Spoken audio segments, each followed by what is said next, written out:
It's a blessing to welcome on one of the most underrated players in 2021 and now the newest and the first member of VCU's 2021 recruiting class, Jalen Deloach. How you doing, man? How you doing? I'm good. Pretty good. Well, you just announced, man, heading out to VCU. Take us through your thoughts. How's it feel right now? It's an amazing feeling. I've been working my whole life for this moment, and yeah, it feels great. And just for the people that's listening in right now, it's not going to be the typical interview. I've interviewed Jalen a couple months ago, and so if you guys want to know more about him, you guys can also click the link above. But let's get into this recruiting process. You had top six you narrowed down to VCU, K-State, Georgia, South Carolina, STU. All were in the mix in this group. What went into this top six? This top six, it was a hard choice because I had other offers, but these schools were on me the hardest, I say, and yeah, it was a hard choice, but it came down to VCU. And you mentioned last time you came on that you wanted to commit around April for your birthday. It's clearly not April right now. We're in October, November time. Why did you decide to speed up? Why is now the right time? Because of COVID, and I didn't know if schools will still be available. Cause next year seniors come back next year, so I had to get out of the way. Well, let's kind of look at these six schools. You had VCU, which we'll hit up mostly in a little bit, but K-State's in the mix, Georgia, some of the schools like I mentioned. Who are really the schools in the final running? Who are the schools you're heavily considering up until the end? Uh, South Carolina and K State, like it was a hard choice, but those three schools were definitely in the run. Kansas State, VCU, and South Carolina. So that would have been like your top three if you dropped that. Yes, definitely. Let's head up K-State a little bit. That's a program that we know is grit and grind, which fits you that way. It's an overall big time program, Big 12, Power 5. What would you like about Coach Weber in that program? I love Coach Weber. I love the staff, and I have a family member who actually played for Coach Weber at Southern Illinois. So me and Coach Weber built a great relationship, and I like Kansas State. I mean, but it was kind of a bit too far, but I actually like Kansas State, and plus it's at the Big 12. So So was the distance maybe the biggest factor for you then?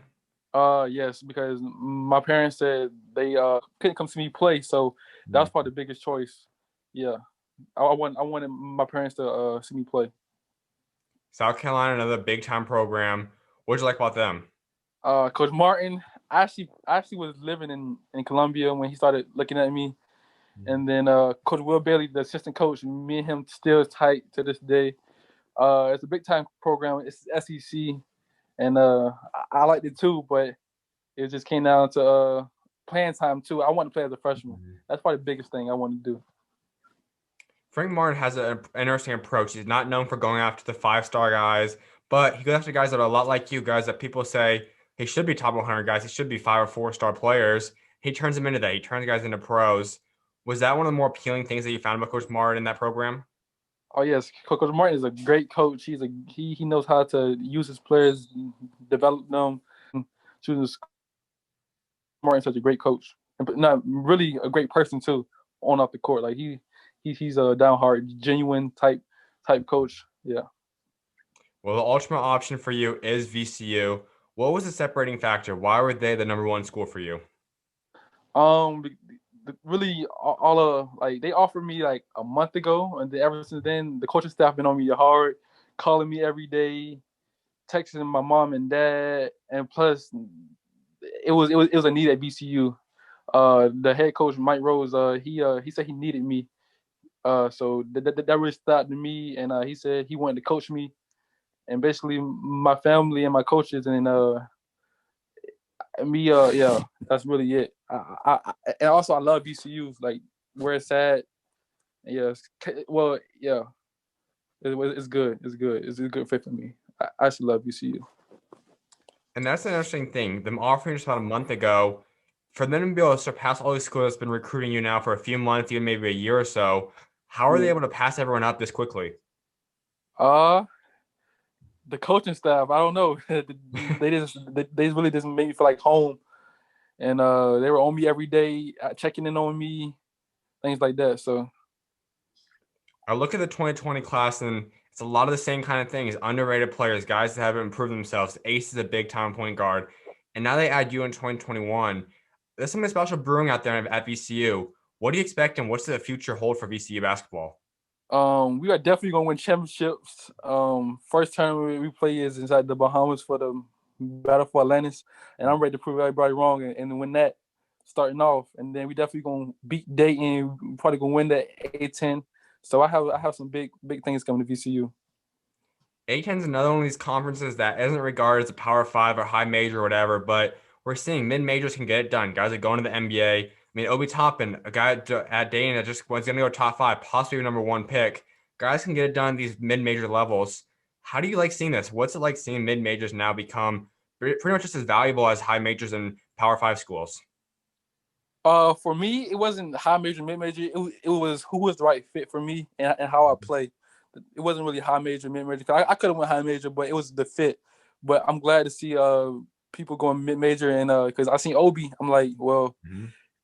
I seen Obi, yeah, basically Obi really I'm like, yeah, he good, so definitely.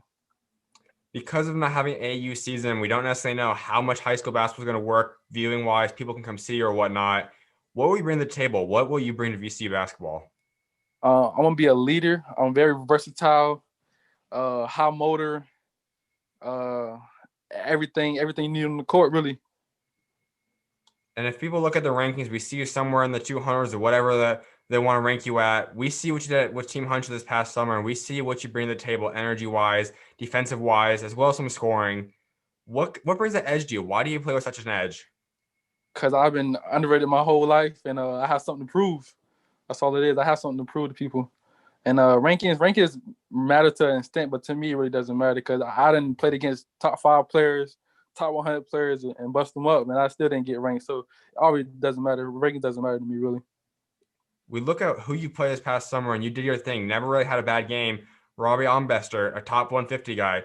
Jabari Smith, Matt Cleveland, top 10, top 15 kind of guys. The list goes on and on.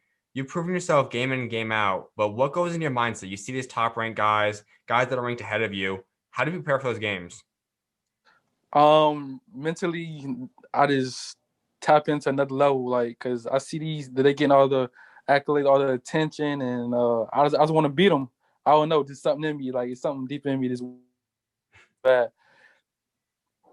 We touched up on it last time a little bit, but you and Robbie, two guys that bring that Georgia dog in you guys have that trash talking. You guys have a kind of an interesting relationship. You guys go at it on and off the court at times. Break down the relationship a little bit. Robbie is Robbie is a competitor just like me. He a good player. I think Robbie committed to Houston, so Houston getting a good player. But me and we cool. I mean, it's not too personal, but yeah. There's a certain amount that we hear some of the guys that Draymond Green, Rasheed Wallace, those kind of guys that become some of the famous all-time defensive trash talking players, and they kind of have a respect for each other. Just seeing guys that will stand up to them, also bring the same attitude to their team. Is that kind of the same thing with you and Robbie and other guys? Yes. Because Robbie is a winner. I'm a winner. So I mean, winners gonna clash heads. Winners gonna do what winners do. Talk trash. Just who we are. Absolutely, man. Now, I want to talk about your recruiting process because you go to TSF for the season, kind of play an extra year of high school basketball, and imagine your goal is to probably play some more games, get more offers, get more notoriety. Would you think if you didn't commit now, you possibly wait a few more months that bigger offers could have come in? Yeah. I mean, I have Florida State. I mean, Florida talking to me. The Gators hit me up. Uh, Pac-12 USC Trojans been hitting me up. So it was a lot of schools like they were telling me to wait to April, but I mean, I love VCU, so I think it was the right choice. But I definitely would have had really good offers coming out if I would have stayed in April.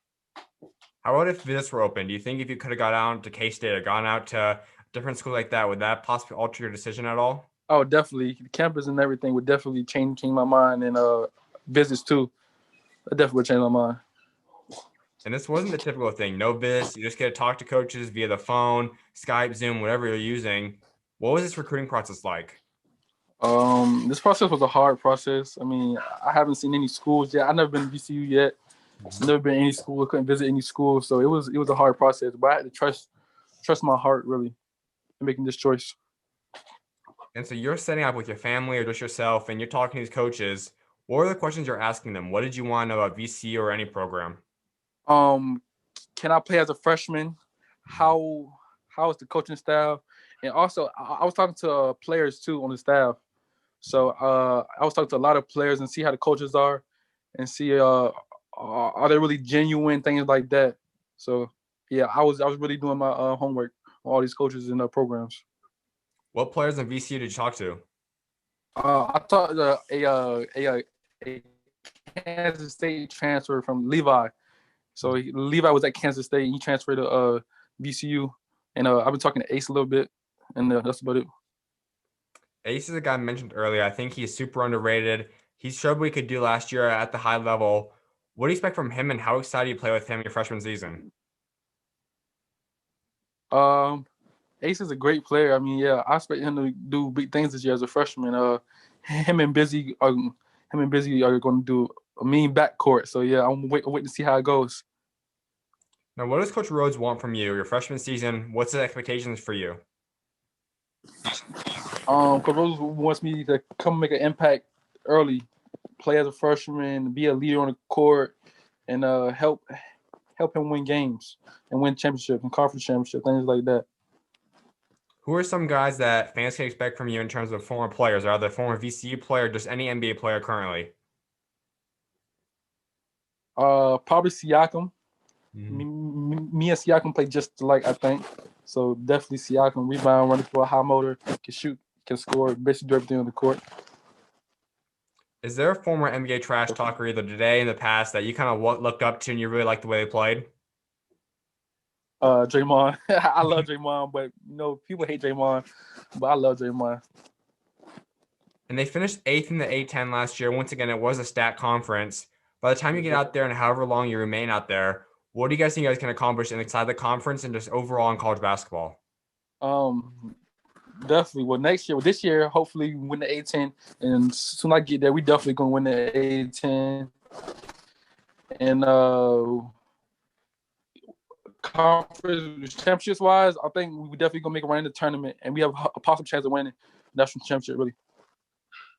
You're the first and the only guy in 2021 at the moment. Is there anything else that you want Target to bring with you? Me and Coach Rose have been talking about some guys that's coming.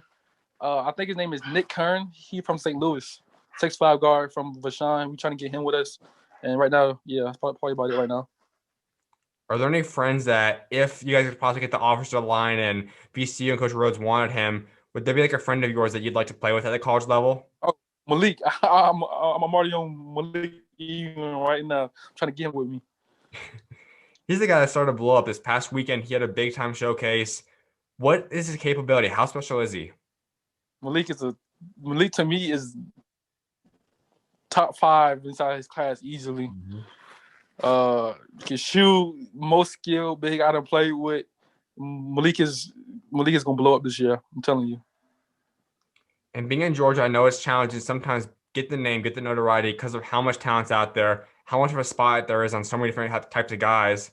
But how do you rise above that? How do you become a ranked player? How do you get the offers like you've been able to do? Hard work. That's basically it. You gotta put in the work. If you want offers things, you just gotta put in the work. But I'm telling guys it's underrated. Just keep working because one day it will show. So yeah. We've talked about your dad before, and he's a guy that knows the game of basketball. He knows how it goes down, what's happening. And I can imagine throughout the past few years, you've had that low times where you're wondering, am I going to get the offers I want? Will I ever get my name and notoriety I deserve? How'd your dad keep your head straight and how kind of keep you focused in on the overall goal? My dad, and then it was my AU coach, Coach Johnny. He played a big role in it, helping me get exposure and things like that. But my dad just told me keep working, and then it's gonna pay off. And obviously, it's paying off because I picked up a lot of high major offers over the past months.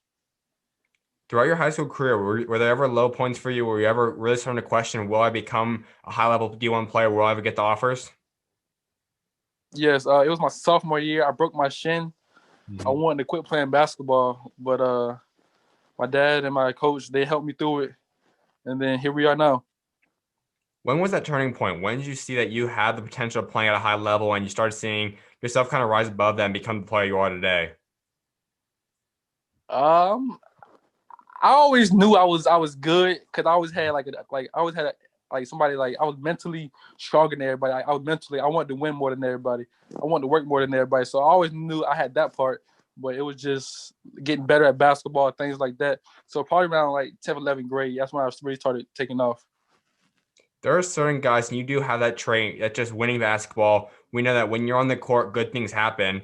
But you as a player, what is your mindset when you step on a court? What is a winning mentality? Kill or be killed. Kill whoever in front of me. I want them to cry when they playing against me. Like I want them to know that I'm here. Is that on the offensive end? Is that trying to lock the guy up? What is that necessarily? Break it down the court. Uh, well, obviously, I'm trying to kill you, score, dunk on you. But defense end, yeah, I want you scoring, touching the ball. I'm in you, talking trash to you, everything. You're a Savannah guy. You make that public. You have it in your bios. What comes with that? What kind of pride comes with being a Savannah player? Oh, Savannah is everything to me. Like I love Savannah. Like it's where I'm from. It made me. Savannah. It's hard to get out of Savannah, so I'm proud of myself from getting out of there. But yeah, it's some real good young players coming from Savannah. So keep working. And that's the thing. A lot of guys that play in Atlanta maybe get a bigger spotlight. Guys that play on the outskirts of that, it's a little bit harder to make it out. You have made it to college now, and you have the hopes of playing pro someday. What's your message to those kids, the kids growing up right now? What's your message for them to be able to make it to where you're at? Um, just keep working because it was people telling me that I would never be here. I would never be nothing. I'm a bad kid. I wasn't coachable, things like that. Well, here I am now. I'm telling you, hard work gonna pay off. That's one thing I will know. If you work hard, it will pay off.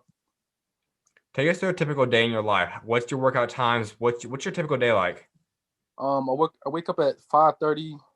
I go run like 2 miles, and then we have practice at 9 in the morning from 9 to 11. And after that, I come home, take a nap, eat, take a shower, and then we have practice again at 8 to 10. So things like that. That's probably my whole day. If you have 1 year to get on campus, what parts of the game do you want to improve on? Is there a weight you want to get to? Take us through what you want to get done in the next year, body and talent wise. Um, by the time I get there, I'm trying to be like 225, lean muscle, and then skill wise, I need to become a better shooter, or knockdown shooter right now. Yeah, that's about it. You mentioned a little bit ago that having the edge that you play with sometimes isn't is kind of considered uncoachable for some people, and some coaches aren't able to coach those guys. Does Coach Rhodes want that? Does he want you to have that same kind of edge or the same kind of trash talk? Yes, sir. Coach Rhodes loved that. Like he loved the edge I got. He loved how I play. Like he loved like the little, I don't know, like mentally, like I'm better than everybody on the court. He loved that, and how he coaches is the same way. He fired up on the sideline, yelling and everything. So I love that. When you get to the college level, you've been playing against so many top guys. You've been teammates with many top players. Who are you the most excited to go play against in college? Well, first tournament we played for the inside the battle for Atlantis. So I know it's Auburn, Duke, Gonzaga, Michigan State, all the top players, and plus we now have a TV every game. So people really going to see how good they are on TV. I can't wait. Are there any players in particular that you're excited to go play against? Uh, Whoever the top player in the country is at the time, I can't wait to play them. And you are a guy I think has the attitude that even if it's a point guard, you want to go get him. Is that something that Coach Rhodes wants you doing? Will you be able to go guard the guards or the small forwards or even the centers? Yeah, last week we had played combine. They had Rob Dillingham, and he was going crazy. After that, I guarded him. I shut him down for 5 minutes straight. He didn't get a bucket. So definitely, Coach Rose wants me to be able to guard guards, guard bigs, guard everybody on the court. So That's something that also confuses me because we see just how much Bam just pretty much dominated the playoffs at the center position this whole playoff stretch. And he does a lot of things like you do in terms of playing defense on the 1 through the 5 at a high level, finishes, just really plays his role and plays winning basketball. How valuable is that and how would that translate to the college and then the pro level? college wise, they love that to see bigs guarding guards and switching on strings and rebound running the floor. So I think it's like and now that we have like exposure to TV every game and our fans coaches get to see that, I'll probably blow up. They were like, "Who is this kid?" I'm like, "I've been here," so I can't wait. Who's been the hardest or even your favorite player to go guard? Probably Jabari. Jabari, yeah, definitely. He good. He's nice. I give him that. And you set up for a game against him. He has a nice pull-up shot. He's got a jump shot. He also can get to the rim. He's athletic. How do you guard him? Um, you just gotta. I don't know. It's kind of hard to guard him because he can shoot, dribble, and everything. So I mean, you gotta play aggressive, but not too aggressive. And you gotta box him out. Get get physical with him. Things like that. Get inside his head. Things like that. Are there certain plays you started to learn that? I know some guys, when you trash talk them, get them mad, they play a lot better. Have you started to learn when and who some guys are to trash talk and who's not to trash talk with? I mean, I haven't met anybody that I can't talk trash to, so I'm waiting to find out who it is. So yeah. No doubt, man. Well, a few more things before I let you go, one of which is discussing building a legacy for yourself, which I know is important to all guys. So when you are done playing this basketball game, what do you want to remember for what you do both on as well as off the court? Um, I want to give back to my community in Savannah. I want to give back to all the players and coaches who helped me and where I am today, and my family too. I want to give my family the world, and then on the court, I remember as the best player to ever play the game. Really, that's how I'm coming, mindset wise. Final thing, give VCU fans your three biggest goals you have set for your VCU career. We're gonna win the A10 championship, the a national championship, and we probably go back to back A10 championships. Tell you the truth. Absolutely, man. Well, congratulations once again on the commitment. Good luck this upcoming season, and God bless. I appreciate it. Go Rams.